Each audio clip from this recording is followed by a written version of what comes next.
Welcome to selfdiscoverymedia.com, where we discover the communities that are making a difference in the lives of others. Our self-discovery is something we are all making on our life's journey. Here you will find the people that will be your guidance, that will be your inspiration, that will be there for you in support on your journey of life. Do enjoy. Our next show is... Good morning, good afternoon, and good evening, everybody. Welcome back to another wonderful show of Raising Our Gifted Children right here on selfdiscoverymedia.com. I'm your host, Sarah Troy, and my wonderful guest is Joseph Palmisano. Oh, he's written a beautiful book. It's all about Penguinville. Come find yourself. And you know, quite honestly, we have a society right now that is completely lost and kind of walking around in circles and have completely lost themselves. We're here in Self-Discovery. We want to help you find yourself again. He says, have children lost their way? Is our society to blame? Has tech obsession taken the place of true kid experiences? He is he talks about Penguinville, you know, join Mayor Pedry, the only purple penguin in town, as he takes you on a tour of Penguinville, a place where you can really be you. From the town baker to the town doctor, he'll introduce you to the villa's friendliest residents, all with their own lessons to impart upon your loving self. And it's beautifully illustrated, very invitational.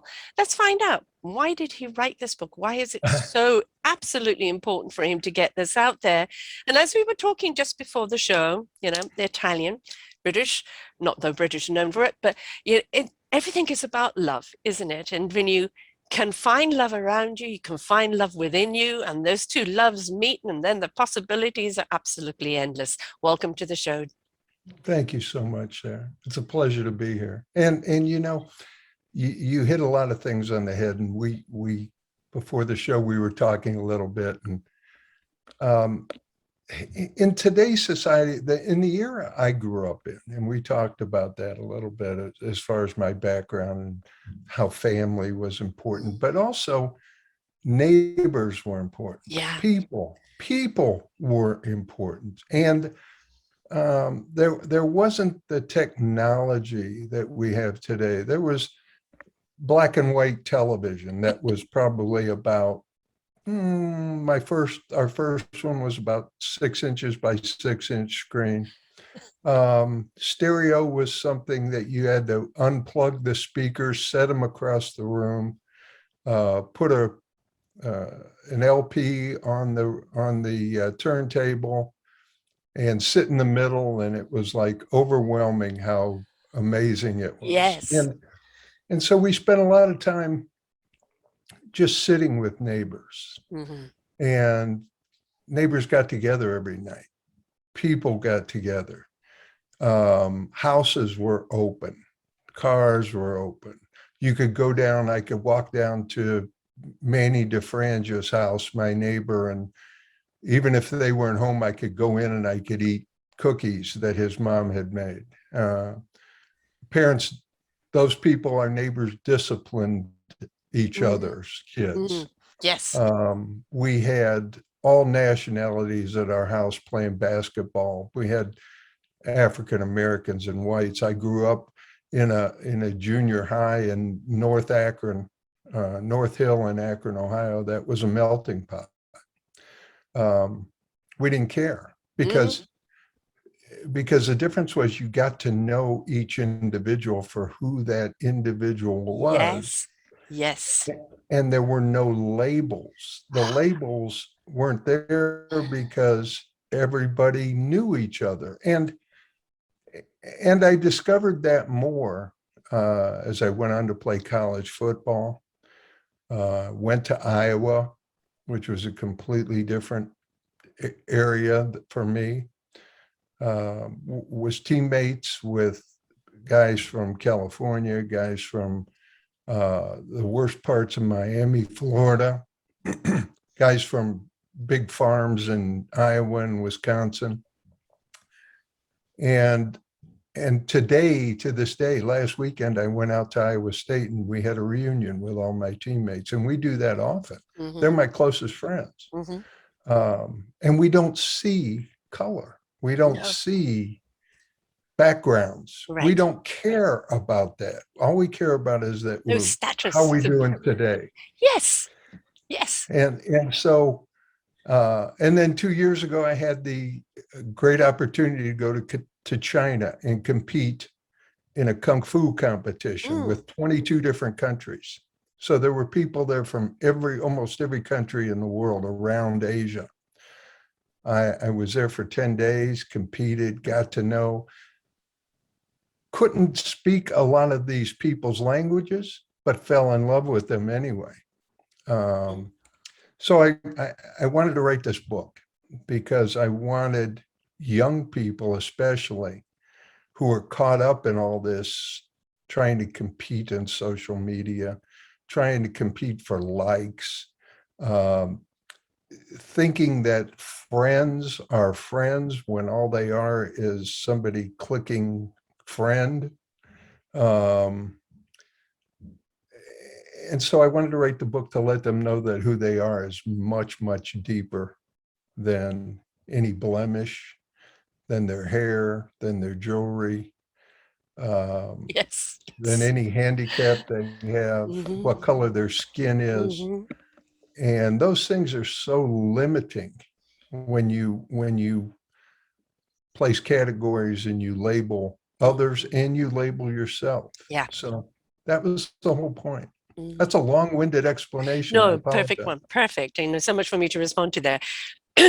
I think comparison is deadly. Oh And yeah.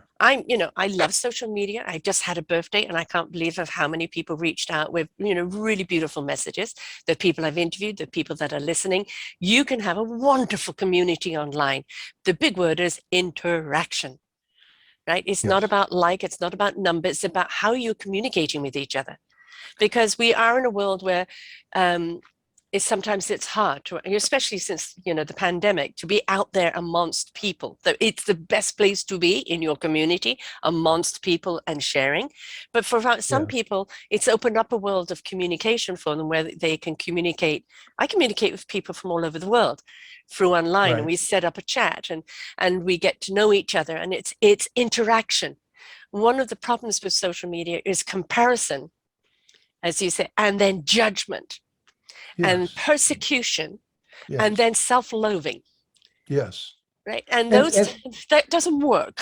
no, and Sarah, really, it's if you think about it, if you think about Instagram, and I recently read a story about the rise in teen suicides from Mm, Instagram. When you look at the natural thing to do on any social media platform is to share your best side. mhm. And so a lot of times, and we're talking about you and I being on social media is totally different than a 13-year-old or Oh a yeah, 10-year-old. it's their be all and end all, isn't it? Thank you. Yeah.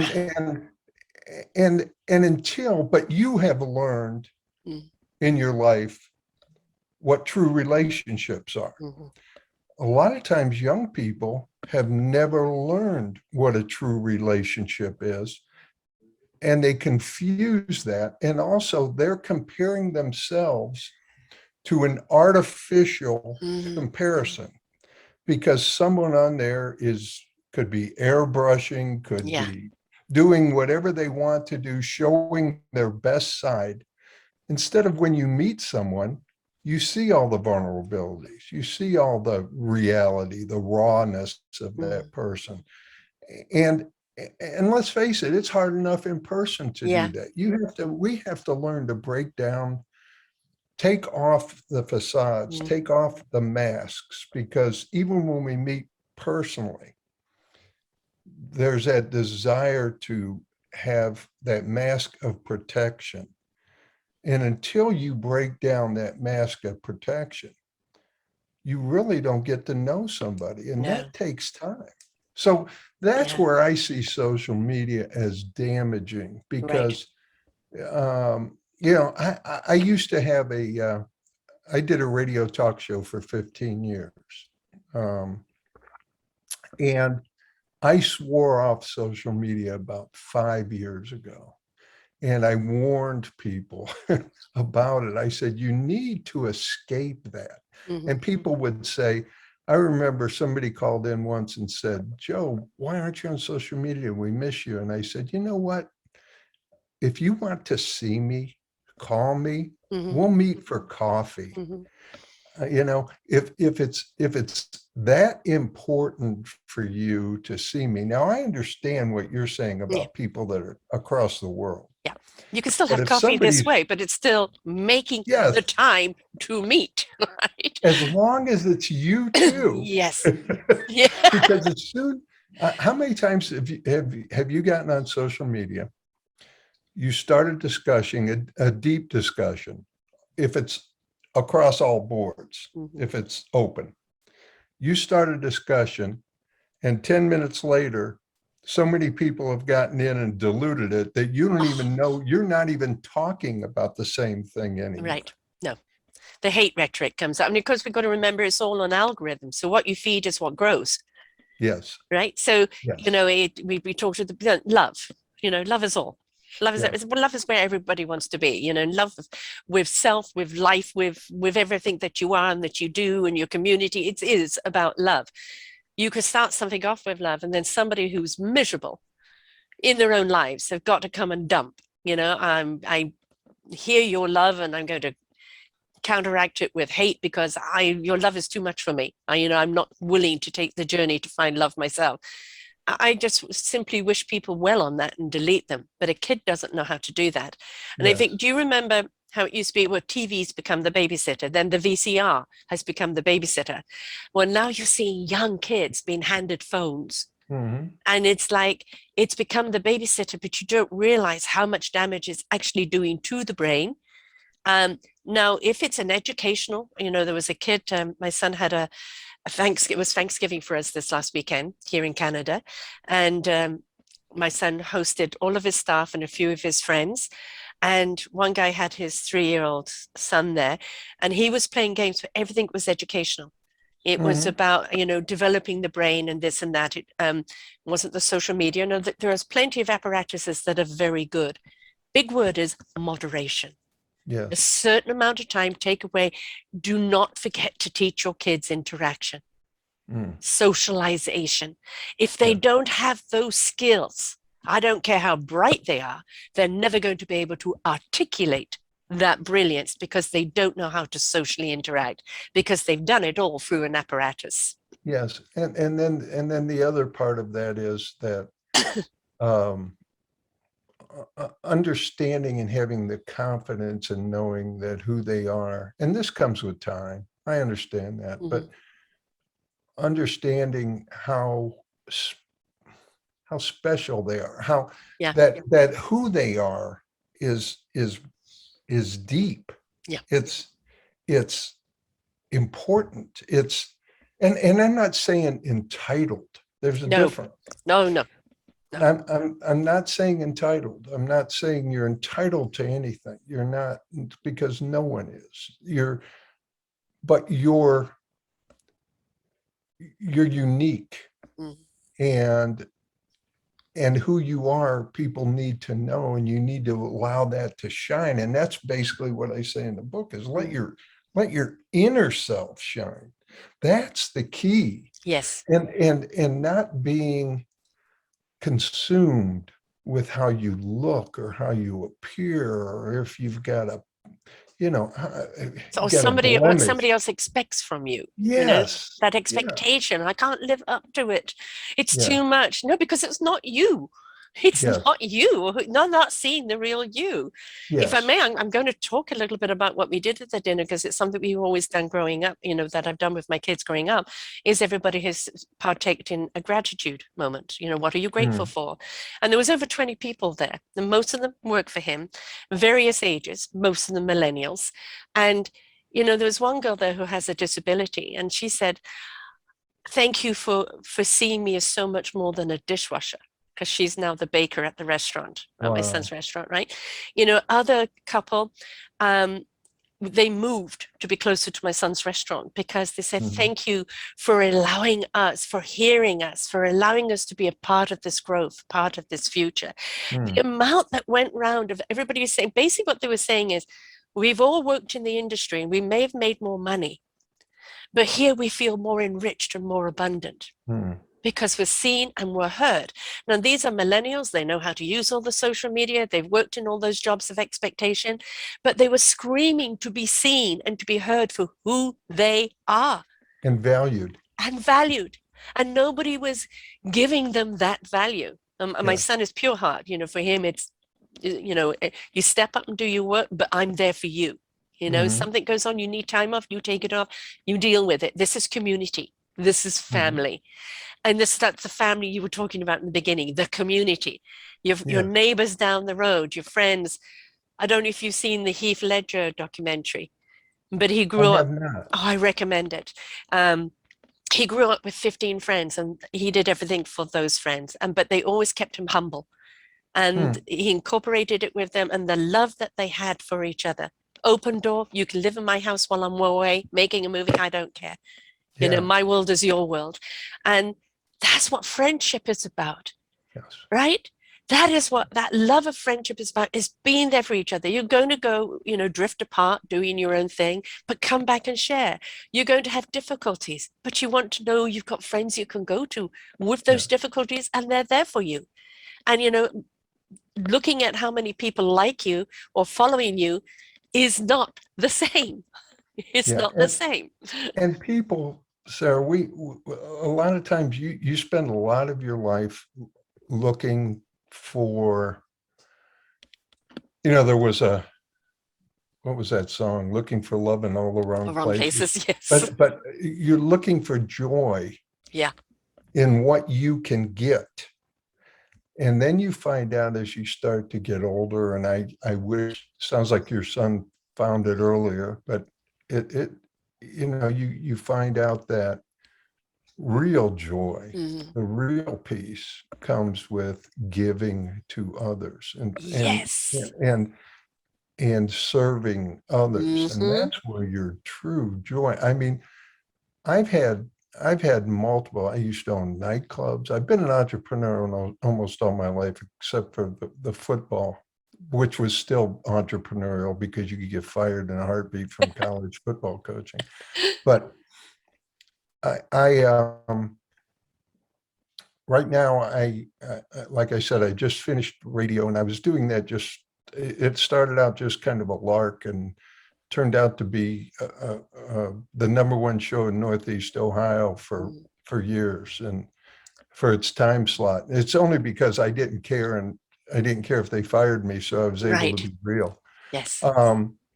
But now I own a radiology company that it's in Connecticut, Georgia, Florida. We're spreading out all over, and we've been in business for 20 years. And it's not, and I will give the one reason we've been successful, is we truly, truly serve our Mhm. customers and we serve our employees. Why? Because you care. Because I care, but also, you also realize in you care, then you realize it works. Yes. Hello.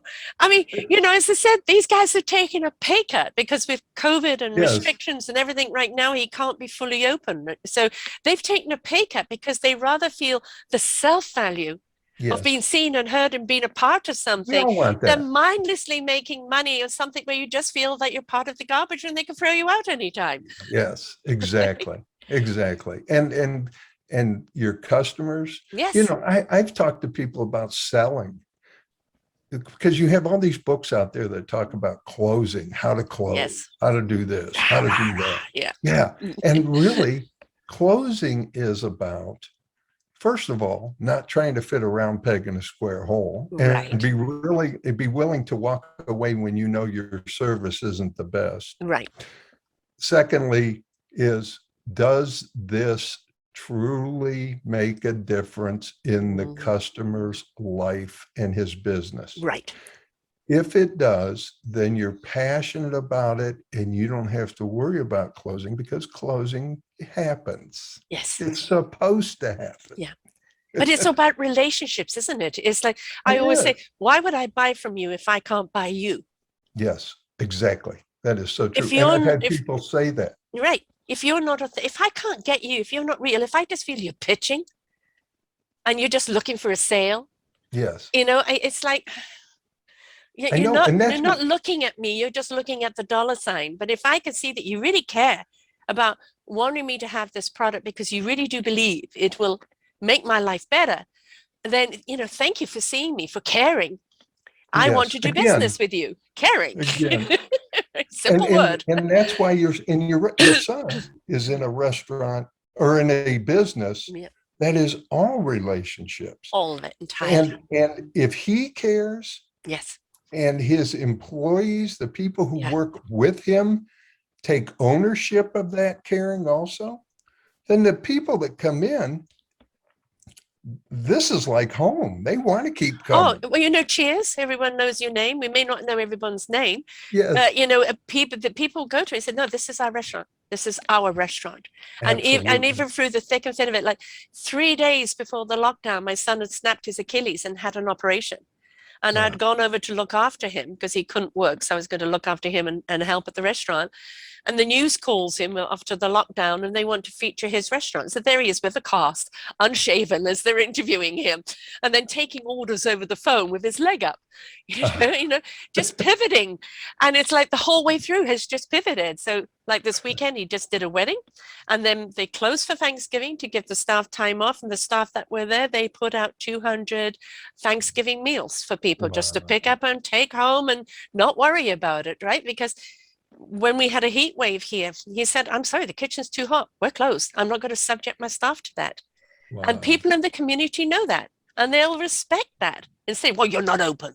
No, people come first. Yes.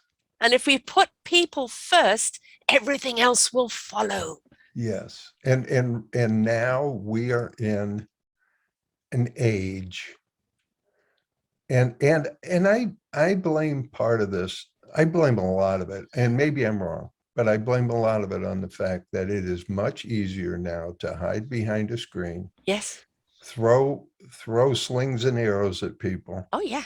And your frustration, nobody's going to come back at you.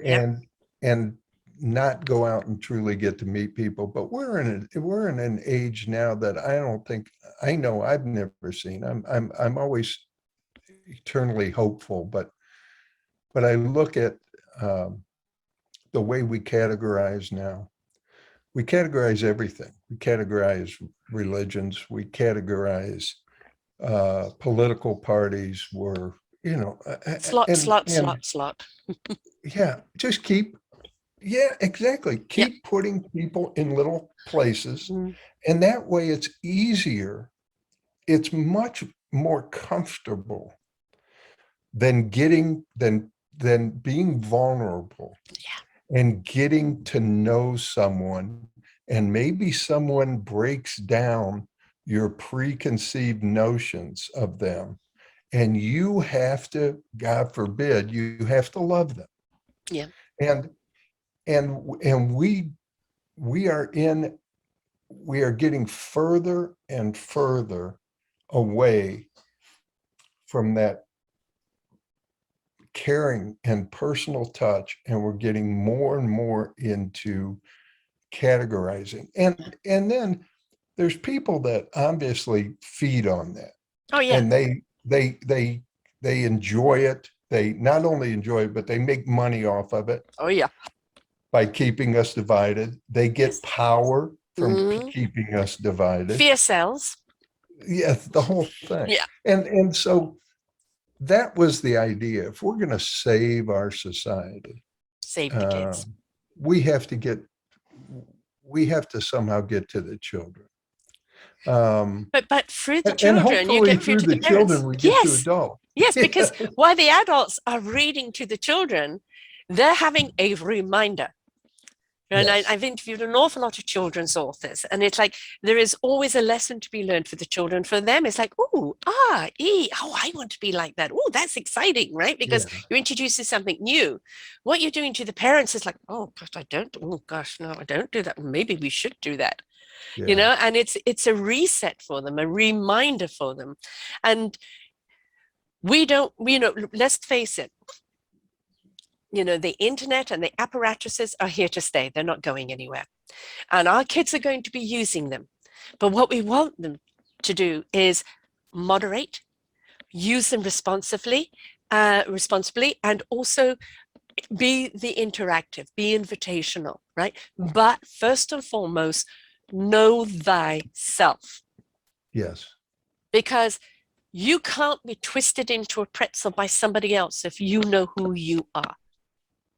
And that's the important thing. I spent 50 years discovering, I mean, as a child, I knew exactly who I was. And then I got into adulthood, and it's like, well, everybody wants this and that of me. And like, I'm twisting and turning and trying to Yes. please everybody. And then I'm the one that's completely confused of who the Yes. hell I am. And then the That's long right. journey back to, I'm Sarah, take me or leave me. I won't be offended. I put Yes. my vulnerability out there in trust. And if you're going to abuse it, delete. I won't have anything Yes. to do with you. But if you embrace who I am in my honesty, in my love, then you're going to be able to get someone who really cares for you, who will really advocate for you. And it invites other people to be vulnerable. We've forgotten that gift of vulnerability, haven't we? We have. We have.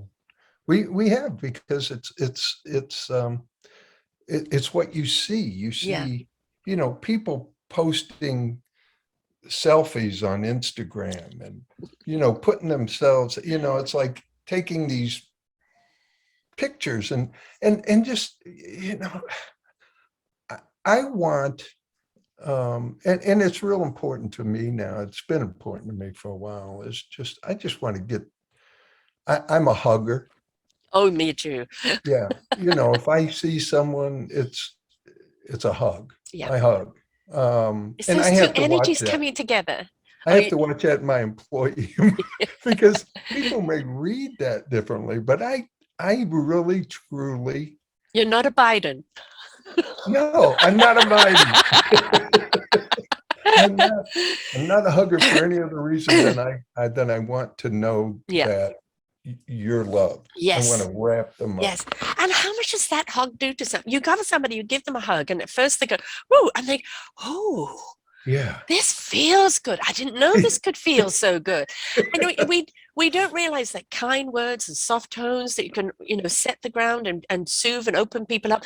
But that hug, again, back to I care enough to share my energy with you. Yes. And look at kids. What do they do? Hug, hug, hug, hug, hug all Yes. the time, right?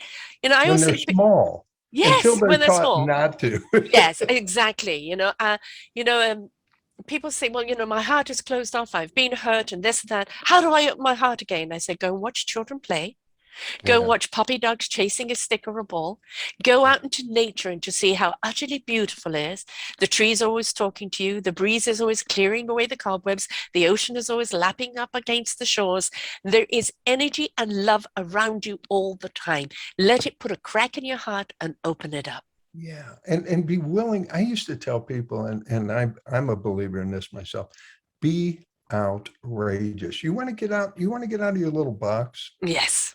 Go stand on the corner of some busy street and just say hello to people as they walk by. Do something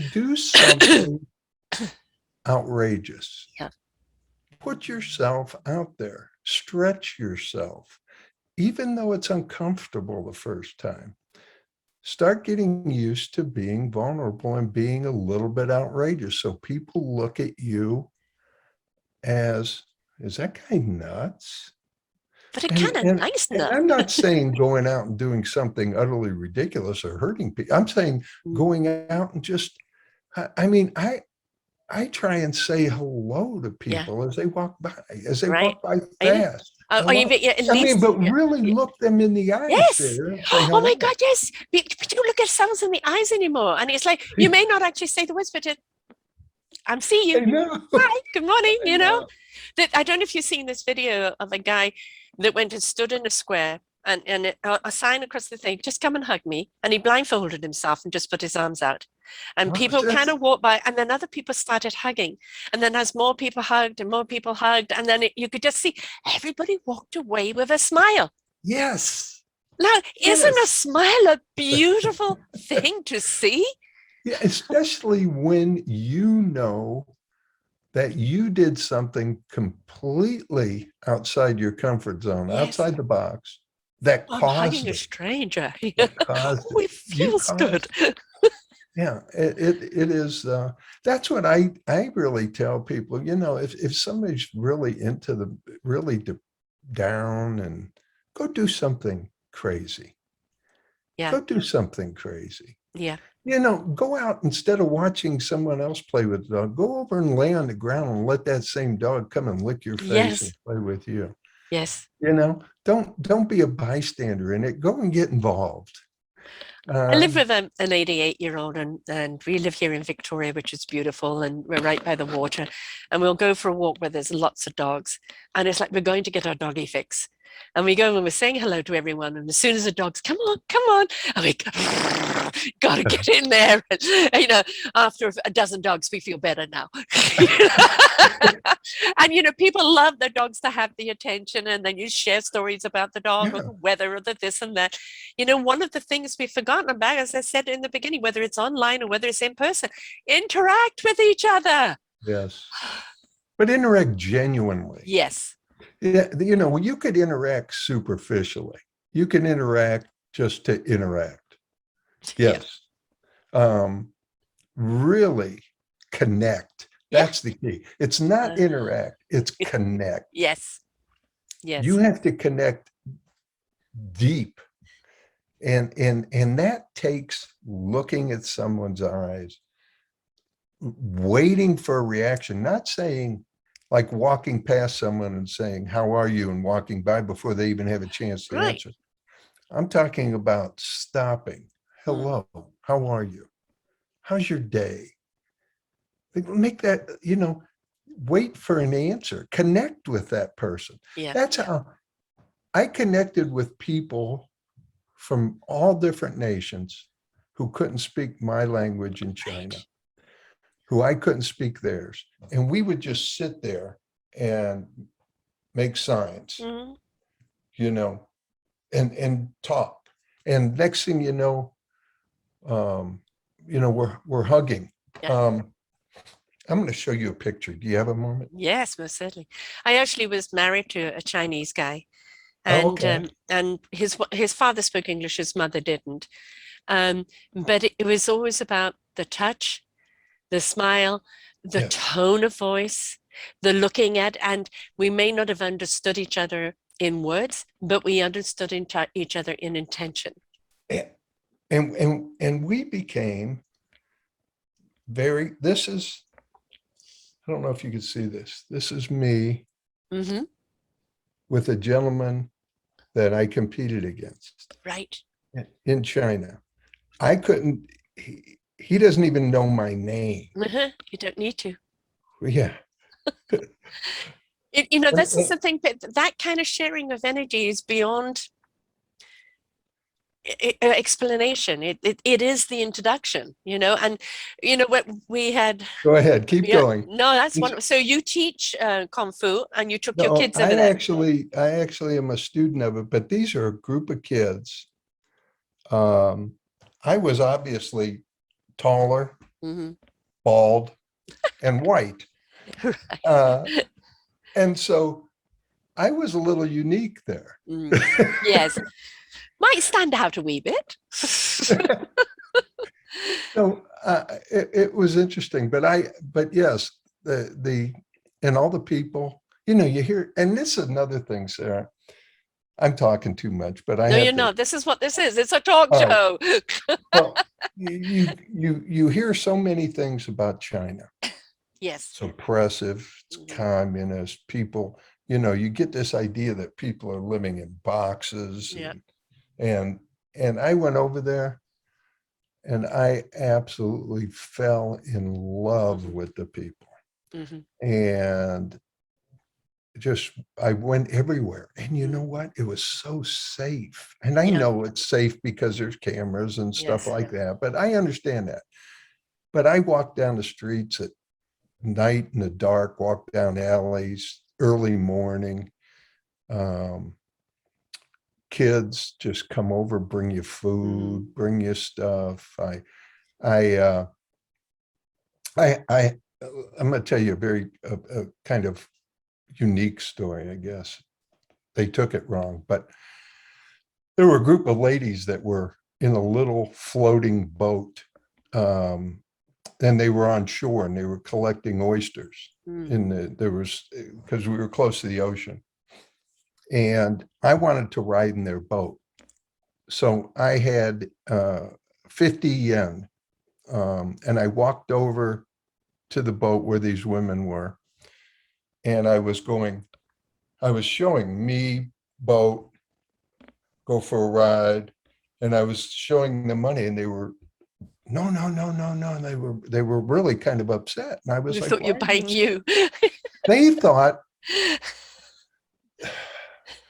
and this isn't, but everybody on the shore, people on the shore were laughing. And I said, what are they laughing about? I finally found someone who was speaking English. And he said, they think you're trying to buy them for something else than a ride in the boat. Right, exactly. You want to ride in the boat. Oh my goodness. I said, tell them. Lost in translation. No. But it was fun. It was tremendous. Did you get your ride in the boat? I did not. Yeah. After that, I left. Yeah. But that, comes from the preconceived, because of the way things have been before. Yeah. The assumption immediately is you want something else. So they won't think about, you want to ride in the boat? Yeah. Right. They go on their defense because of things that have happened before, and you can't blame them for that. No. But at the same time, isn't it just sad that that is the first thing that kind of comes to mind? And we're living in a world where what do we see all the time? What's on the news all the time? The violence, the destruction, the rape, the abuse, the shootings, the this and that. What do we see all the time in our face? And quite honestly, if you lived purely by the news, why would you want to continue living? Because it just shows a world that is so completely ugly, right? One of the first things they say, switch off the news. I watch my local news, local things that are happening, and then that's it. If I want to know what's going on in the world, I watch Trevor Noah, the comedian, or Colbert, because at least they can tell you what's going on with a sense of humor. Otherwise, you'd go mad. I agree. Right? And then what do you do with that tension and that frustration? You bring it into your own life, and you bring it into your children's lives, and all of a sudden they're tense and they're upset and they don't know why. Right. But they know there's something wrong. It's so true. So true. And it really, and I miss the days of and we have to do it. I try, my wife and I, Kirby, we try and do this all the time. For instance, we just built a pizza oven in the back. We had it built. And we just had an Italian thing to do. Oh yeah, it was so good. We're so good at it. But she makes it like cooking. We used to have a pizza restaurant in the oven. Oh yeah. I love it. And so we had all my relatives, my brother and all my cousins, many of my cousins, not all of them, but many of my cousins over Saturday night, and we just sat there. We just sat out in the back, sat out in the kitchen, different places, cooked pizzas, talked, had some wine, and when they all left, Kirby and I looked at each other and we said, boy, that was just a joy. It was just so, and even Sunday morning when we woke up, said, I wish we could do that again today. Yeah. It was something like this Thanksgiving I did with my son there. Yes, most of its staff, some of his customers, some of his good friends, and of course me, Mama. And it was just that everybody was so comfortable with each other.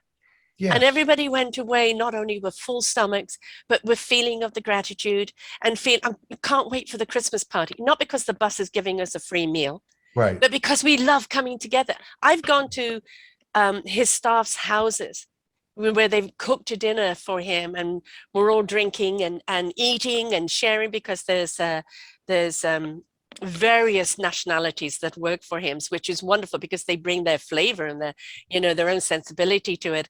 And it's just, they feel so at home with him that they invite him into his home. And he can just Yeah. be himself, and they can just be themselves, and there's no like boss and things like that. That is how life should be. We should, it doesn't, there's the hat on of boss and staff when you're working. And then after that, let's enjoy life. That's not how it should be. That's how it was meant to be. Exactly. And that's how it used to be.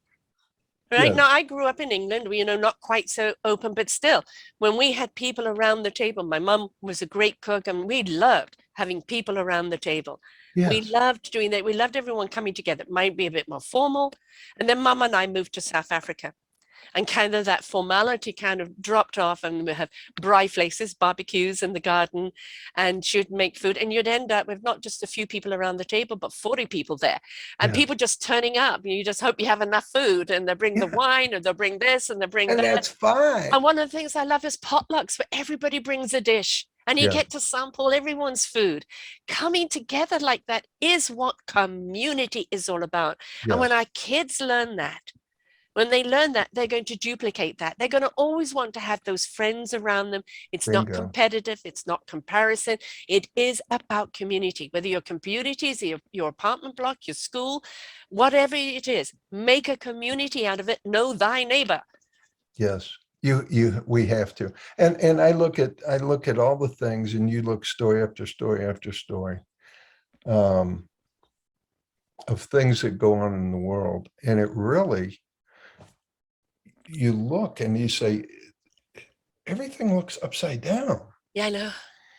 And it really all boils down to all that, Sarah. It all boils down to a sense of community and not having community. And when you don't have that, then you listen to people, you gather information secondhand, you form opinions, you categorize, you label, you pigeonhole.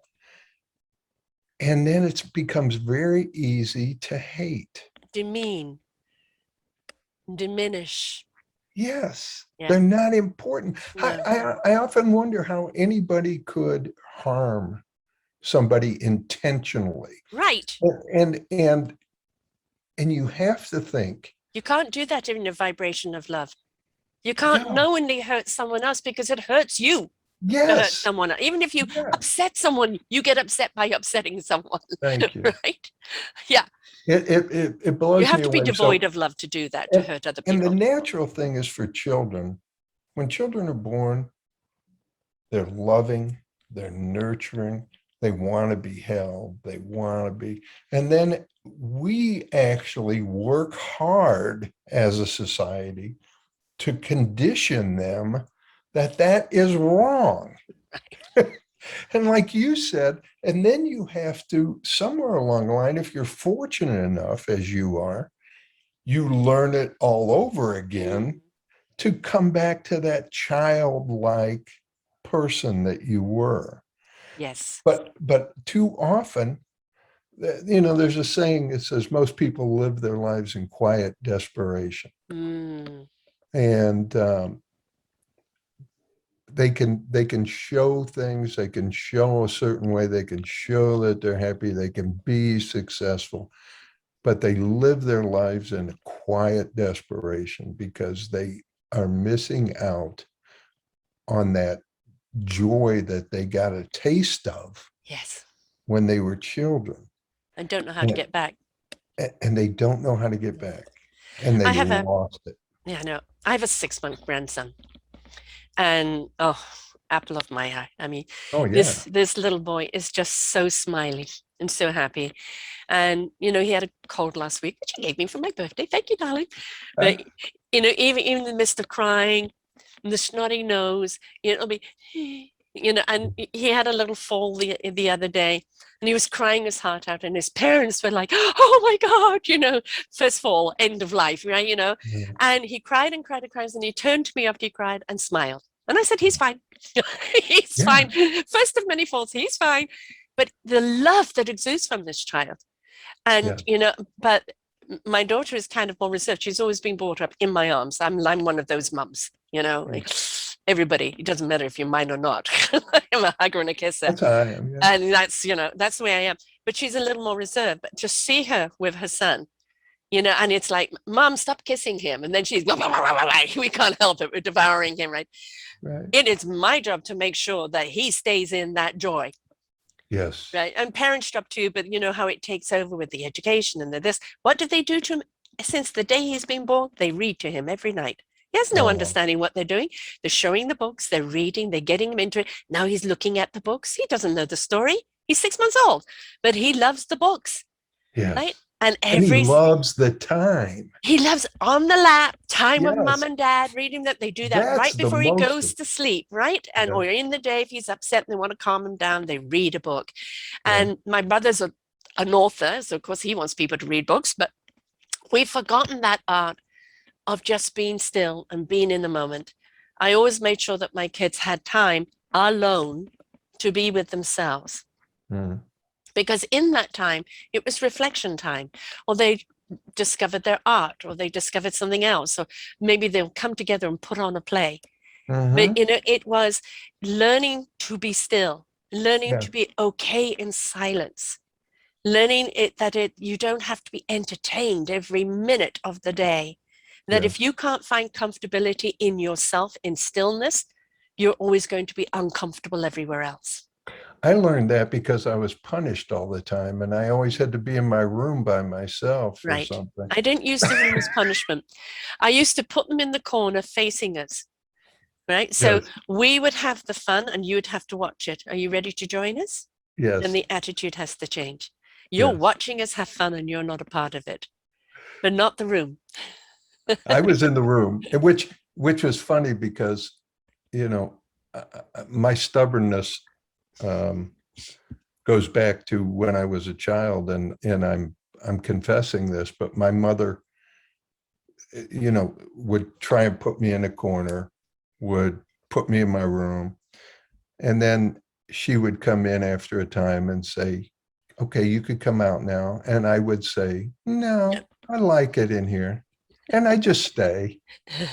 And it was like, you just did. And my mother is just turned 100. Wow, how wonderful. Yeah. So she just turned 100 August 23rd. And she said, and she talks about this all the time. She talks about, you were just so hard to deal with.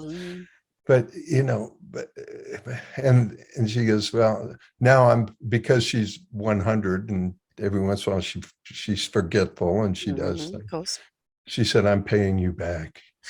I'm paying you back. Well, I had 3 and they were all very different. And my daughter's husband is a solo child. And she had horrible labor. I mean, just absolutely horrible. And she said, no, I will have another one because I don't know what it would have been like if I hadn't grown up without my siblings. Huh. And, if they fought when they were young, I made them hug and kiss each other. Oh, and it'd be, ooh, as they hugging and kiss each other and they've forgotten about the fighting, right? Yeah. Or put it into creativity. And they put on plays and they do all this and that. And it's just, we had our headaches. I've got gray hair and I've got at least 2 of my kids' names in that hair. They openly admit that they put me through a great deal. But who they are today, they're all in their 30s. My one daughter turning 39 this year. And it's like I look at them now, each one of them got a wonderful partner. They love what they're doing in life. But the most important thing is they've let their hearts shine. And they went dark for a while, 1 or 2 of them. Sure. And they came back because they knew the heart mattered. Yes. And they didn't want to let the siblings or the mum down. Right. Like, that's not the person they see me as.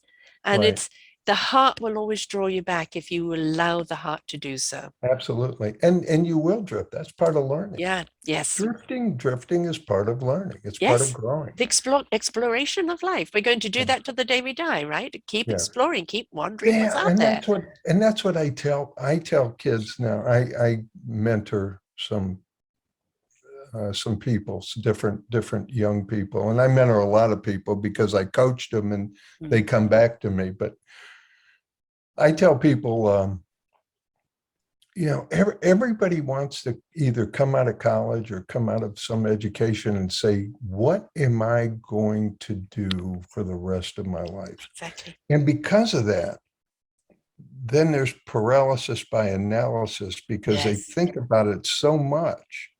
I have to find the one thing Yeah. I'm supposed to do. Yeah. And I keep telling them, I'm going to tell you what, I've owned nightclubs.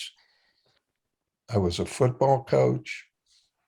I fell into a radio job that I had no business being in and did it. I own a radiology company. I've sold water treatment systems door to door. I don't know. I don't think I'm done yet. And No. I'm 68 years old, Sarah. Well, you're just 1 year older than me, right? Well, and I started this whole platform at 57. Yes. And somebody said, I want you to join my podcast. What's that? I know. Right? I started the business with my partner when I was 48 years old. Mm-hmm. And a lot of people were saying, are you crazy? What are you doing? And there is no such thing as retirement. You can slow down and redirect, but not retire. And there's also no such thing in one thing. Yes. When we're talking about learning and we're talking about evolving and we're talking about changing. Yeah. That's all part of it. You got to have the experience. And you have to go with the direction Yes. you want to go. I mean, you might think I'm going to be this. I'm going to be a restaurant owner. And all of a sudden at 50 years old, you say, I don't know if I want to do this anymore. I want to do something else. Well, go. Yeah. I have been everything across the spectrum. I was actually South Africa's first go-go dancer before it got sleazy, right? 16 years of age, Wow. And I was Mobil Oil's first woman rep, and knew nothing about oil, but knew about customer service. I've owned restaurants. I'm a spiritual counselor. I've done numerous things. I've owned dress shops. I've done numerous things in my life. And, people say, well, were you successful? And money-wise, no. I've never been very good with money, but in results, yes. Why? Because I was in discovery just as much as my clients were, right? And It's like, it's not me lording over you with my knowledge. It's that this knowledge helped me. Let's see if we can apply it to you and let's discover what it will do for you, right? And understand that there's change. And that's what the one message I try and get to, like adolescents or people who are stepping out in the world from college. Yeah. Is that you can't make a mistake. No. Or if you do, own it.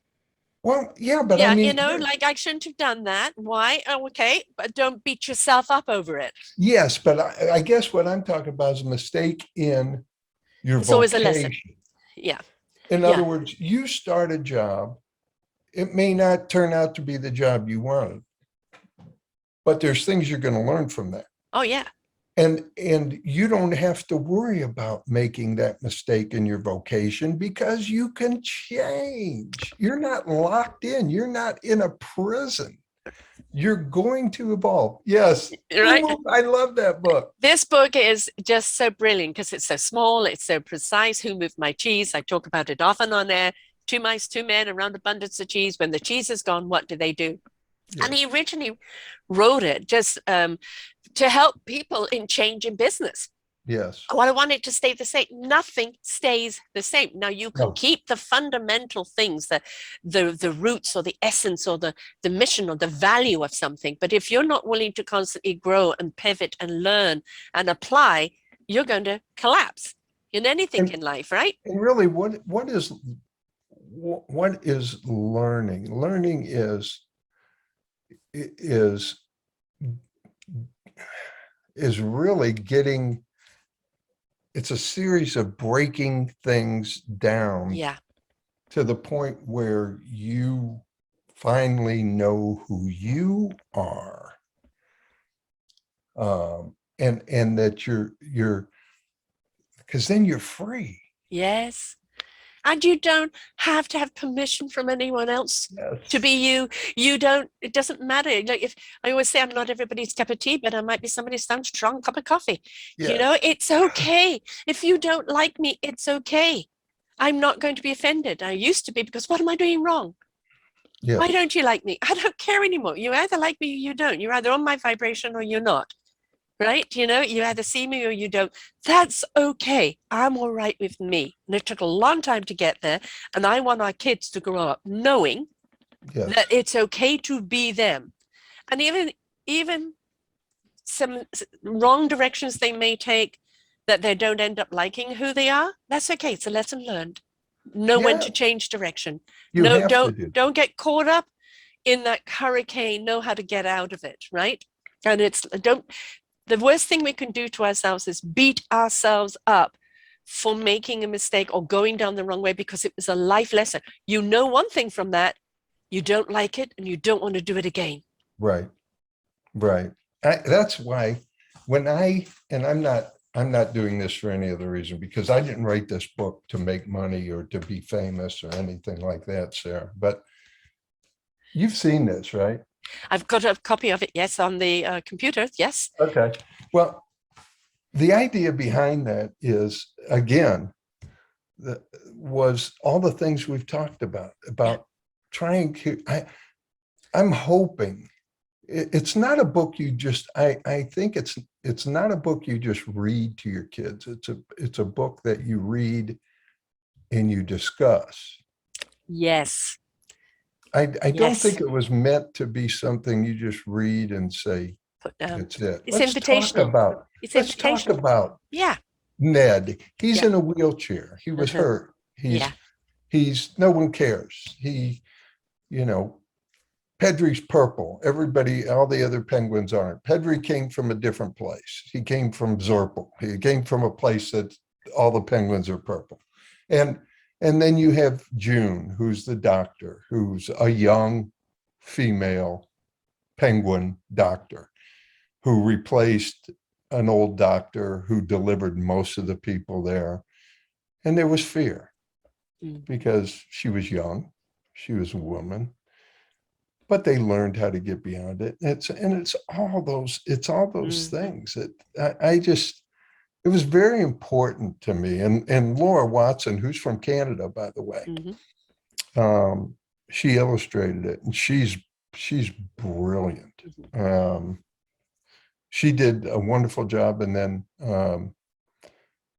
then I had an illustrator, or no, a book designer from actually London, England, who we collaborated. Now that's the good thing about Yeah. online. Yes. Yes. And Because we collaboration go, is one of my favorite C's. yeah, and we collaborated across the world on Yeah. this, and put it all together, and they took ownership of it, and they were wonderful. But it was a blast. I want to do more, but I'm only going to do more if I'm truly inspired to do Right. more. I was truly inspired to do this. Yeah. It wasn't me. I have a show on last week which really moved me, and it's a guy who lost his father. He was in the Korean War, and his father came back with post-traumatic stress disorder, and he was up and down, and he thought suicide was a coward's way out, and ended up committing suicide because just Mm-hmm. he couldn't deal with life. But he didn't want to just tell that story. And he worked with children, especially autistic children. So he decided to write the story around a book of an autistic child losing his father, Mm-hmm. and how the older brother was resentful of the autistic child because he got all the attention. Wanted to make it more dynamic. in its storytelling. And I was saying one of the problems with people with post-traumatic stress, because I have a veteran show as well where I interview veterans, and with autistic, and I've interviewed some beautiful autistic people too, and the gifts and the beautiful talents they have. But we all expect them to come into our world and communicate. We don't go into their world and communicate. Yeah. And they're both operating on a different sphere of communication now due to experience or due to the autism. And I was so happy that he put it together because, another person I interviewed, she doesn't call it disabled, she calls it differently abled. Oh, wow. And I think that is I love so much that. more beautiful. It's beautiful, isn't it? Differently Yeah. abled. Autistic people may not fit into the social spectrum, but beautiful gifts in the world that they're in. Even our post-traumatic people with if we could go in and listen to them and learn from them, what a gift they are back to us. And it's a question that I think we haven't stopped to listen. My shows, as you can see, are an hour plus long. People, oh no, your attention span is only 10 minutes. I said, I'm not that audience. I don't want that audience. I never did either No, on my show. no. I never did that If you're either. looking for instant gratification, I'm the wrong person for you. It's Right. about the depth of the knowledge, the nuggets, the entire feast that you're going to get out of it. Right. And if it's only one thing you get out of it and it's pivoted your life in any way, hallelujah. Right. Yeah. But, it's if you give people that time, that respect of that time, what you're going to get out of it is something that's going to serve you on a far greater scale. And I think that's something we could teach our children to give each other time. Yes. And give, and I have a friend who he and his wife were teachers for 30 years in the local public school here in Canton, Ohio. They also loved horses. They were married. They are married. They've been married 48 years. But when they both retired, they decided, now this is, I mean, they just taught for 30 years, Sarah. You think it'd be like, oh, we're going to rest now. Right. They went out and they found a stable, a horse stable, where these people allowed them space in there. They went out, they rescued horses, first of all. So they rescued horses, they brought those horses back, and they established a place called Whispering Grace Horses. And they bring autistic kids, they bring all these kids, and they teach them how to work with the horses. They started out with 2 or 3 kids because, and now these kids get these horses to do all these things, and it completely changes their lives because these huge animals come walking up to them, and they could control them, and they could tell them what to do, and they could teach them how to do things. So now this was 8 years ago when they started. They had like 3 families. Now they actually bought their own farm. They have a big stable with indoor areas, outdoor areas, places for the horses. They keep rescuing more horses. They established Whispering Grace out there for families. Now they have over 200 kids coming. And now they built another one across the street, and that's called Freedom Farm. And that is strictly for veterans. Yes. And so now they're bringing veterans out there, and they're working these horses with veterans. And so it's unbelievable. And these are 2 people that just taught for 30 years, and they've given their lives to this. I'd love to interview them. I've interviewed other people who work with not just autism, but troubled, anybody who has a kind of an inner conflict. There's something about the animals. They see beyond that. I see your heart. I see your soul. Yes, they do. And they just go in and speak to that heart. They speak to that soul. And that's, where people who are differently able, who are going through troubled times or depression or anything else, we don't know how to articulate on this level. But you just go to an animal, and that animal doesn't care about what that articulation is. No. They go straight to the source, which is the Yes. heart. And that's what Beautiful. these horses do. Yes. And So they how many people is she rescuing? All those horses that are rescued, the rescued veterans every that are horse rescued, the and autistic kids that are rescued, the thousands of families that are rescued, right? yes. Yeah, I know.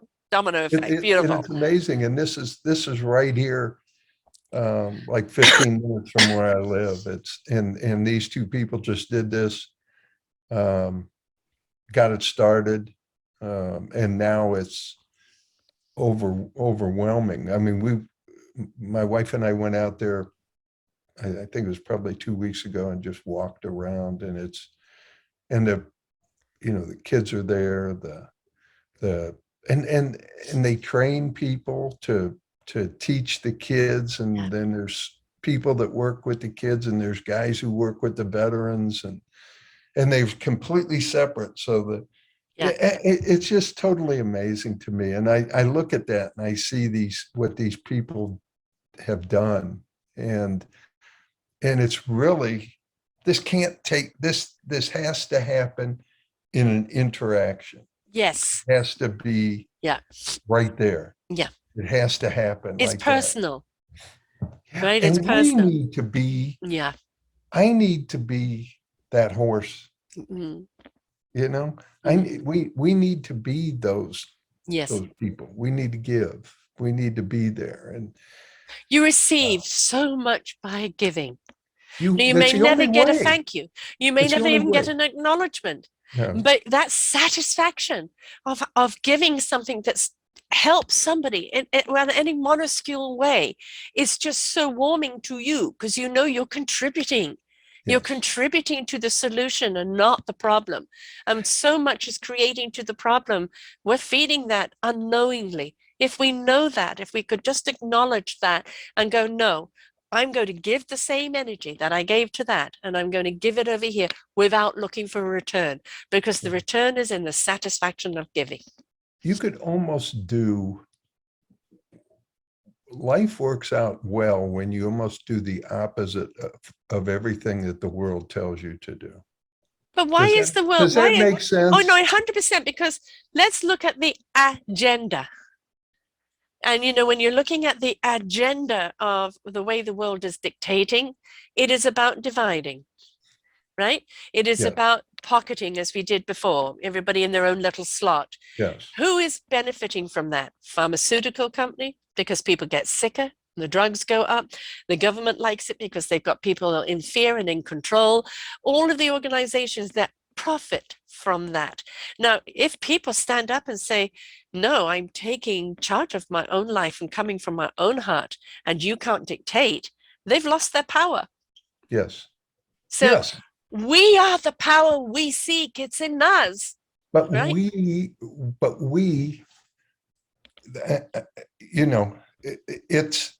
It's the whole thing. If you take everything you're taught in the world and you do the opposite. Yeah. If you're taught, what's the other thing that we're taught to get? We're taught to grab the gusto. Yeah. We're taught to have it your way. Yeah. These are even slogans. Yes. On advertisements. Mm-hmm. We're taught, I should get mine. Yeah. When the true what's joy, in it for me? Yes. And we're told that. We're also taught what you said about separation, about we should stay with our own. We should do this. We should do that. We should hate something because they're different. different. Now you take the opposite of what the world tells you.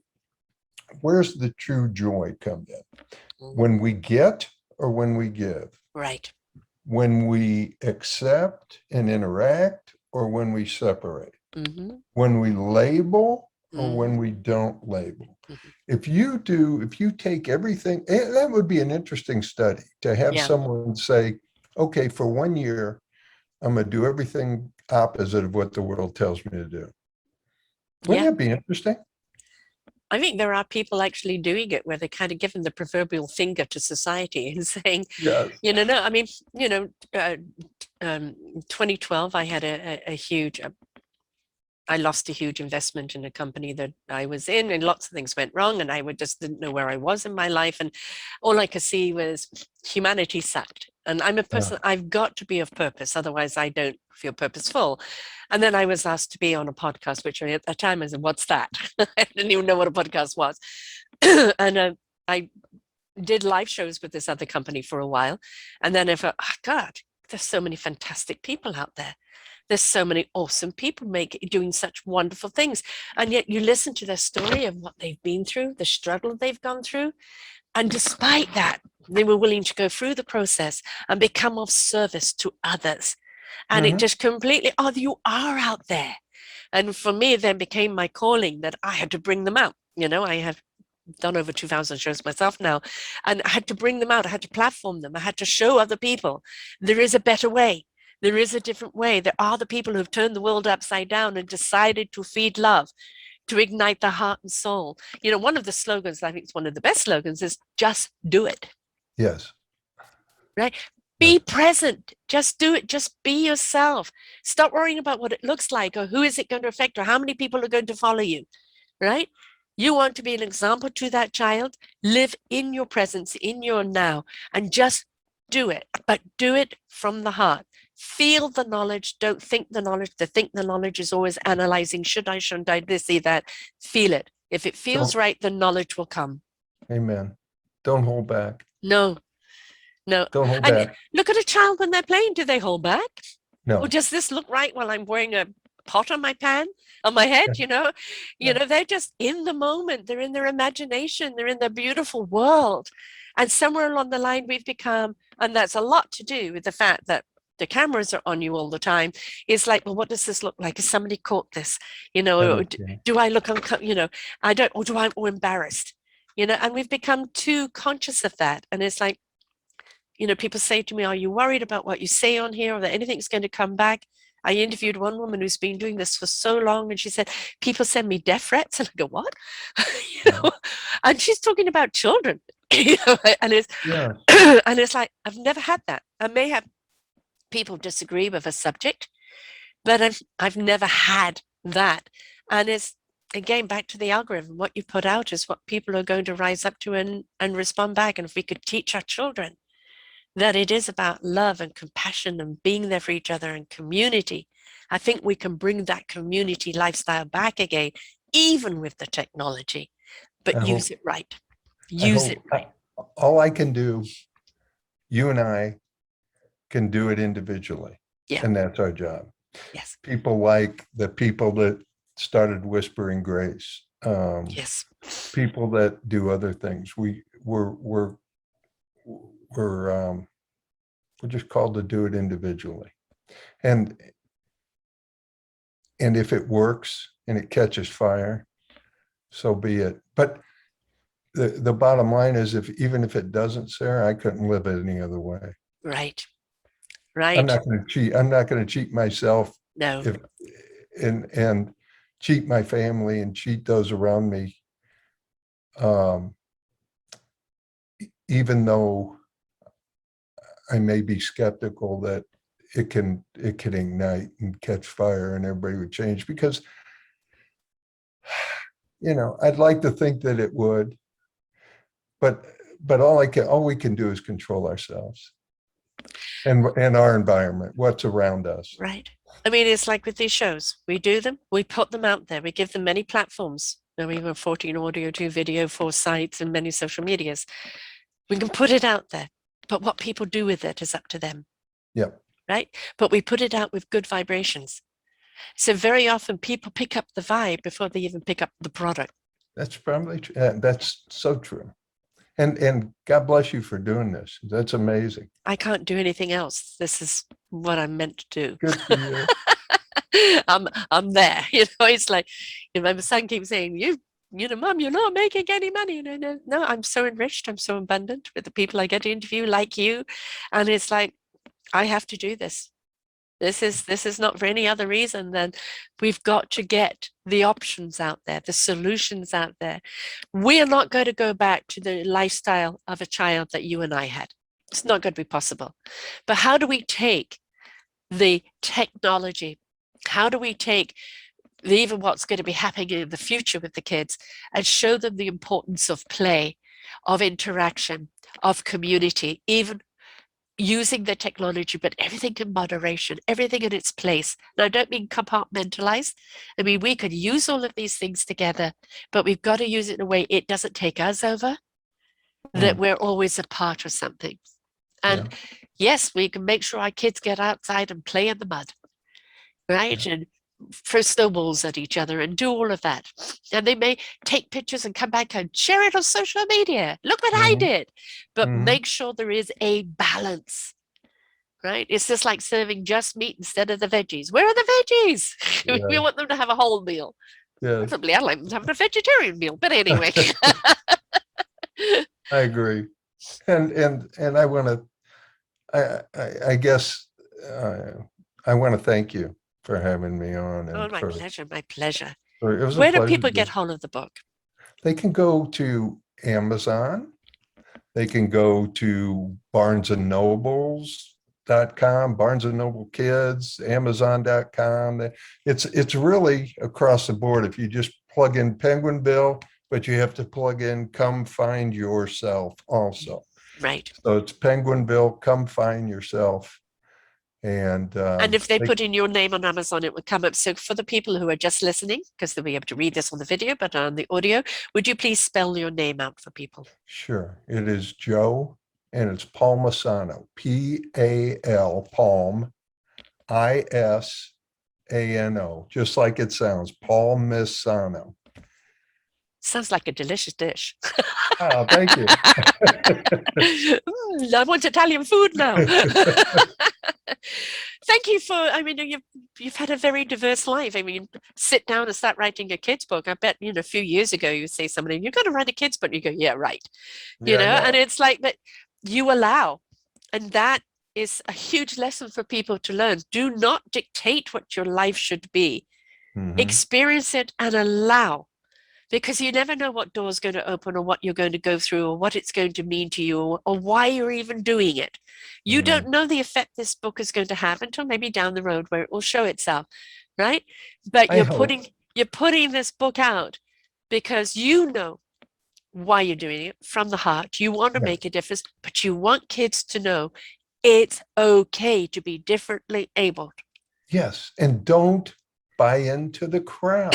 Exactly. Whatever the crowd says. I think just that before we go, the very last page in the book, because it talks about all the things, and it says,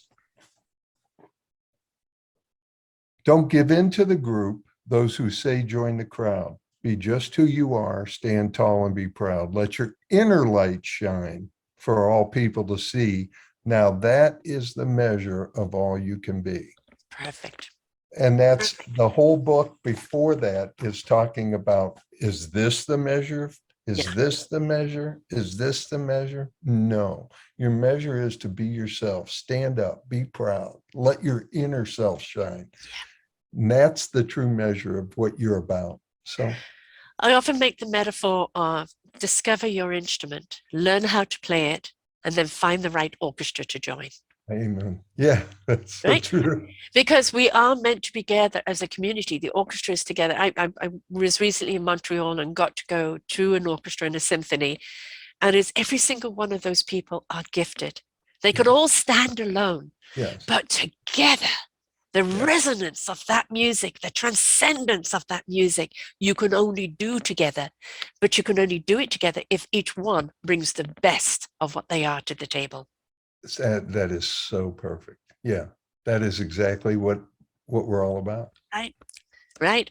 So all we can do is put it out there and have people share it. And this is, we're coming up to Christmas season, folks. This is the time to start buying. And this is a wonderful gift to give to either grandkids or nieces or nephews. You know what? Even donate it to the school, to the teachers, so they can read them to the kids there. This is, you want to get a few books and hand it out to even the food banks. So that it could be a gift that can go to a kid there. And then that's a gift both to the parent and the child. Don't just think linear and book I don't have children anymore. I don't care. There are children all around you all the time. Buy a few books and give them away, because you are giving them a gift of understanding. It's okay to be different. It's okay to shine bright. It's okay to not even know who you are, because that's part of your life's discovery. Yes. But don't give in to the crowd and become what everybody else wants you to be. Be who you are and make that discovery yourself, because it's so worth it when you find out who you really are and who you can still be. Because, hey, 67, 68, we've still got a lot more to do and a lot more to discover, right? Yeah, we do. right. And life ain't over until, I mean, your mum's 100, for Christ's sake, you know? So I know. there's a lot more living to do, folks. So don't die too soon. Yes. Thank you so much for writing this book and sharing here today. It's been an absolute delight. Well, thank you for having me, Sarah. And I hope somewhere down the line we could talk again. I wish you the best. Oh, most certainly. I'd love to have you back on again, most certainly. And actually, it'd be really neat to kind of do a round table too, you know, with other things. I really would love that. So folks, remember, this is a beautiful gift to give out. You can get it on Amazon. It's a wonderful gift to give children, the teachers, the daycare workers, anybody you know who's got a kid, the food banks, everything. Please think externally. Give this gift to other people. All right. Until next time, folks. Bye for now. We hope that you enjoyed the show. You will hear many, many shows here on selfdiscoverymedia.com. We have new shows for you out every week. Just find them on our podcast or What's New. If you feel that you have something to share that makes a difference in the lives of others, or you too feel that you could be a host, please contact me at info@selfdiscoverymedia.com and we will be glad to speak with you. Have a wonderful day.